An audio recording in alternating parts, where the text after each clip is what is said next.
ಜೆ.ಕೆ. ಕೃಷ್ಣಾರೆಡ್ಡಿರವರ ನೇತೃತ್ವದಲ್ಲಿ ಧರ್ಮಸ್ಥಳ ಚಲೋ ಸತ್ಯ ಯಾತ್ರೆಗೆ 150ಕ್ಕೂ ಹೆಚ್ಚು ಕಾರುಗಳಲ್ಲಿ ಪ್ರಯಾಣ. ಶ್ರೀ ಕ್ಷೇತ್ರ ಧರ್ಮಸ್ಥಳ ವಿರುದ್ಧ ನಡೆಯುತ್ತಿರುವ ಷಡ್ಯಂತರ ಹಾಗೂ ಇಡೀ ರಾಜ್ಯದಲ್ಲಿನ ಹಿಂದೂಗಳ ಭಾವನೆಗಳಿಗೆ ಧಕ್ಕೆ ತರುವಂತಹ ನಡೆಯುತ್ತಿರುವ ಘಟನೆಗಳನ್ನು ಖಂಡಿಸಿ ಭಾನುವಾರ ಶ್ರೀ ಕ್ಷೇತ್ರ ಧರ್ಮಸ್ಥಳದಲ್ಲಿ ಜೆಡಿಎಸ್ ಪಕ್ಷದಿಂದ ಹಮ್ಮಿಕೊಂಡಿರುವ ಧರ್ಮಸ್ಥಳ ಸತ್ಯ ಯಾತ್ರೆಗೆ ಮಾಜಿ ಶಾಸಕ ಜೆ.ಕೆ. ಕೃಷ್ಣಾರೆಡ್ಡಿರವರ ನೇತೃತ್ವದಲ್ಲಿ 150ಕ್ಕೂ ಹೆಚ್ಚು ಕಾರುಗಳಲ್ಲಿ ಜೆಡಿಎಸ್ ಕಾರ್ಯಕರ್ತರು ಧರ್ಮಸ್ಥಳಕ್ಕೆ ಪ್ರಯಾಣ ಬೆಳೆಸಿದರು. ಭಾನುವಾರ ಚಿಂತಾಮಣಿ ನಗರದ ಆಜಾದ್ ಚೌಕದಲ್ಲಿನ ಹರಿಹರ ದೇವಸ್ಥಾನದಲ್ಲಿ ವಿಶೇಷ ಪೂಜೆ ಸಲ್ಲಿಸಿ ಧರ್ಮಸ್ಥಳ ಸತ್ಯ ಯಾತ್ರೆಗೆ ತೆರಳುವ ಕಾರುಗಳಿಗೆ ಜೆಡಿಎಸ್ ಪಕ್ಷದ ತಾಲೂಕು ಅಧ್ಯಕ್ಷ ಬಂಡಮಿಂದಹಳ್ಳಿ ಬೈರೆಡ್ಡಿ, ನಗರಸಭೆ ಸದಸ್ಯ ಅಗ್ರಹಾರ ಮುರಳಿ, ಜೆಡಿಎಸ್ ರಾಜ್ಯ ಯುವ ಘಟಕದ ರಾಜ್ಯ ಉಪಾಧ್ಯಕ್ಷರಾದ ಸಂತೆಕಲಹಳ್ಳಿ ಪ್ರಭಾಕರ್ ಮತ್ತಿತರರು ಚಾಲನೆ ನೀಡಿ ಧರ್ಮಸ್ಥಳ ಸತ್ಯ ಯಾತ್ರೆಗೆ ಶುಭವಾಗಲಿ ಎಂದು ಶುಭ ಹಾರೈಸಿದರು.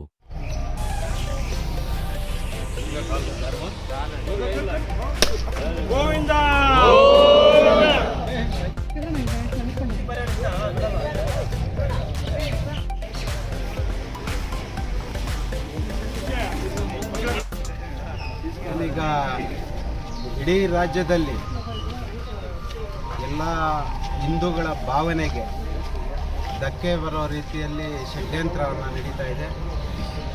ಧರ್ಮಸ್ಥಳ ವಿಚಾರದಲ್ಲಿ ಇಡೀ ರಾಜ್ಯದ ಭಾವನೆಗಳಿಗೆ ಧಕ್ಕೆ ಆಗುವಂಥದ್ದಕ್ಕೆ ಈ ಸಮಾಜ ಬಿಡೋಲ್ಲ ಅನ್ನುವಂಥ ನಿಟ್ಟಿನಲ್ಲಿ ನಮ್ಮ ರಾಜ್ಯ ಅಧ್ಯಕ್ಷರು ಮತ್ತು ರಾಷ್ಟ್ರೀಯ ಅಧ್ಯಕ್ಷರು ನಾವು ಸಹ ಜೆಡಿಎಸ್ ಪಕ್ಷದಿಂದ ಧರ್ಮಸ್ಥಳಕ್ಕೆ ಧರ್ಮವನ್ನು ಉಳಿಸುವಂಥ ಕಾರ್ಯಕ್ಕೆ ನಾವು ಸಹ ಹೋಗಬೇಕು ಅನ್ನುವಂಥ ನಿಟ್ಟಿನಲ್ಲಿ ನಿಖಿಲ್ ಕುಮಾರಸ್ವಾಮಿ ಅವರ ಆದೇಶದ ಮೇರೆಗೆ ಚಿಂತಾಮಣಿ ತಾಲೂಕಿಂದ ಇಡೀ ತಾಲೂಕಿಂದ 100ಕ್ಕೂ ಹೆಚ್ಚಿನ